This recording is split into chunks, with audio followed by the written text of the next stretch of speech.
গাড়ি থেকে নেমে আমরা হেঁটে হেঁটে চলে এসেছি ঘাটের কাছে। আর সেই চেনা পরিচিত একটা কাকার দোকানে ঢুকে পড়েছি। প্রতি বছর আমরা এই কাকার দোকান থেকেই কেনাকাটা করি, এবারও তার ব্যতিক্রম হয়নি। এদিকে এইটুকু রাস্তা হেঁটে এসে আমার ভাইয়ের অবস্থা তো ভীষণ খারাপ হয়ে গেছে। ওদিকে দীপ আর অঙ্কিতাকে জিজ্ঞেস করলাম, কি রে তোদের অবস্থা কিরকম? ওরা বললো না আমরা এখনো পর্যন্ত ঠিক আছি। তারপরে দেখো এই পুচকুটা কি সুন্দর হাই করে দিল। বাড়ি থেকে আমি যেই রুটি তরকারি করে নিয়েছিলাম, তো এখানে সেটাই এখন আমরা খাচ্ছি। শুধু আমরা না, বাকি যারা ছিল তারাও বাড়ি থেকে রুটি তরকারি নিয়ে এসেছিল, তো তারাও সেটা খাচ্ছিল। খাওয়া দাওয়ার পরে চলে এসেছি বাক্সাজাতে। আর এই ঘটগুলো ছিল আমাদের সবার ঘট, তো এক জায়গায় রেখেছি বলে অনেকগুলো মনে হয়। তারপরে আমি আমার বাকে নতুন কিছু জিনিস লাগিয়েছি, এই যে এই মহাকালটা, তারপরে শিব, কিছু ঘন্টা সাজানো কমপ্লিট হওয়ার পরে আমি চলে যাচ্ছিলাম ঘাটের কাছে। ঘাটের আগেই এই যে এখানে দুপাশে দুটো মন্দির পড়ে, তো এখানেও বাবার লিঙ্গ আছে। এবছরের ভিড়টা একটু কমই দেখতে পাচ্ছি, অন্যান্য বছর এর থেকেও প্রচুর ভিড় হয়, এই বছর একটু কম আছে। আর এই দিকে দেখো কি সুন্দর একটা বাঘ সাজানো রয়েছে,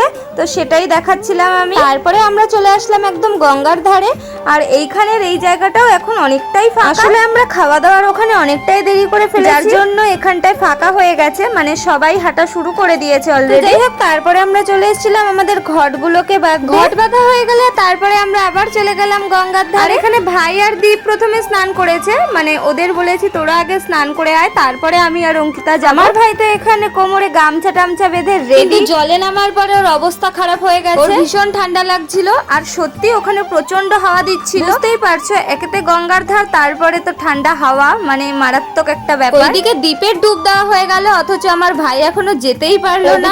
এতটাই ঠান্ডা লাগছিল যে আমাকে বলছিল, দিদি একেবারে দুধ পুকুরে গিয়ে স্নান করলে হয় না? আমি ওকে বললাম না, এখানে স্নান করতেই হবে, যা গিয়ে ডুব দিয়ে। আধ ঘন্টার মতো জলে থাকার পরে ফাইনালি ও ডুব একটা দিয়েই দিয়েছে। ডুব দেওয়ার পরে তোর অবস্থা আরো খারাপ হয়ে গেছে, রীতিমতো থুত্তুর করে কাঁপছিল বয়স্কদের মতো, নামতেই চাচ্ছিল না। তারপরে আমি আবার বললাম একটা ডুবে হবে না, 3টে ডুব দিতে হবে। অনেক কষ্ট করার পরে ফাইনালি 3টে ডুব দিয়ে উঠে পড়েছে। ভাই একা না, এখানে দীপও থুত্তুর করে কাঁপছিল, আর আমার ভাইকে দেখো ও তো পুরো বসেই পড়েছে। ওদেরকে তো অনেক কথা বলেছি, এবার ফাইনালি আমার পালা। তো আমি আর অঙ্কিতা প্রথমে গিয়ে মা গঙ্গাকে টাকা দিলাম, যেটা তোমাদের আগে বলেছিলাম যে মা গঙ্গার কাছে মানে গেলে আর কি তাকে টাকা দিতে হয় শুনে। যাই হোক, তারপরে দেখো এই যে এখানে আমি নামছি, তো আমার তো ভীষণ ভয় লাগছে, কারণ আমি সাঁতার জানি না। ছাড়াও আমার নদীতে বা পুকুরে নামতে ভীষণ ভয় লাগে। আমার খালি মনে হয় আমার পা ধরে মনে হয় কেউ টেনে নিয়ে যাবে, এরকম একটা ফিল হয়। তারপরে ফাইনালি ডুব একটা আমি দিয়েই দিলাম। আমার সাথে সাথে অঙ্কিতাও একটা ডুব দিয়ে দিয়েছে ঠিকই, তারপরে ও ডিসব্যালেন্স হয়ে আমাকে ধাক্কা মেরে ফেলে দিচ্ছিল। ছোটর জন্য তো যাই হোক আমি একটু বেঁচে গেলাম, মানে ও আমাকে ধরে ফেলেছিল। দেখো বাবার নাম করে আমরা এখন উঠে পড়েছি, আর এই যে বাবার নাম করেই যাচ্ছি। জল ভরে এনে আবার এই কাকার দোকানে দিলাম ঘটটা বাঁধার জন্য। ওইদিকে ঘট বাঁধছে, আর আমরা এইদিকে কপালে তিলক কেটে নিলাম। তারপরে গঙ্গার পাশেই একটা বাবার মন্দির ছিল, তো সেইখানে গিয়ে আমি ধূপকাঠি জ্বালিয়ে দিয়ে এসেছিলাম। মন্দিরে কিছু ধূপকাঠি দিয়ে তারপরে বাকি ধূপকাঠি গুলো আমরা যে যার ঘটের মধ্যে আমি গুজে দিয়েছি। তারপরে বাবার নাম নিয়ে আমরা বেরিয়ে পড়েছি। এখানে এসে দেখছি গেট পড়ে গেছে। যাই হোক, ওইখানে অনেকক্ষণ ওয়েট করার পরে তারপরে আমরা ফাইনালি বেরিয়ে চলে এসেছি। তো এই যে দেখো হাঁটা শুরু করে দিয়েছি, হাঁটতে হাঁটতে বাবার স্লোগানও চলছিল।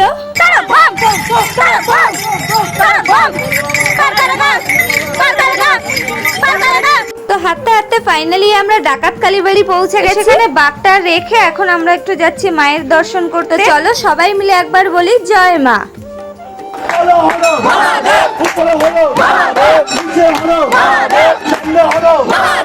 তো এখানে এসেও কিছু দাদারা বাবা স্লোগান দিচ্ছিল, তো ওনাদের সাথে সাথে আমরাও দিচ্ছিলাম।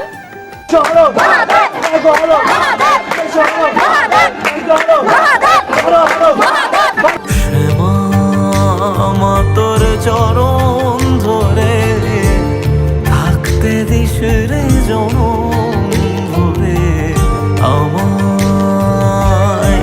তারপরে ওখানে পাশেই মায়ের চরণামৃত দিচ্ছিল, তো সেটা একটু নিয়ে নিলাম। ভাইয়ের তো প্রচন্ড খিদে লেগে গেছে, তাই চলে আসলাম হোটেলে। আর সেখানে এসে নিরামিষ রুটি তরকারি খেয়েছি। রুটি তরকারি না, সরি পেটাই পরোটা ছিল, আর আলুর তরকারি ছিল। আমার ভাইয়ের পেটাই পরোটা ভালো লাগে না বলে ও কচুরি নিয়েছিল। চলো আমরা একটু খাওয়া দাওয়া করে নিই, তারপরে আবার তোমাদের সাথে কথা হচ্ছে। এদিকে দেখো এক দাদা আবার জুতো পরে বাবার বাড়ি যাচ্ছে, যেটা কিনা একদমই উচিত না আমার মনে হয়। যাই হোক, তারপরে আমরা একটু ছোলা মাখা খেয়ে নিলাম। চলো আমরা ছোলা মাখা খেতে থাকি, আর তোমরা নেক্সট ভিডিওর জন্য ওয়েট করে থাকো, খুব তাড়াতাড়ি ভিডিও আসবে। টাটা।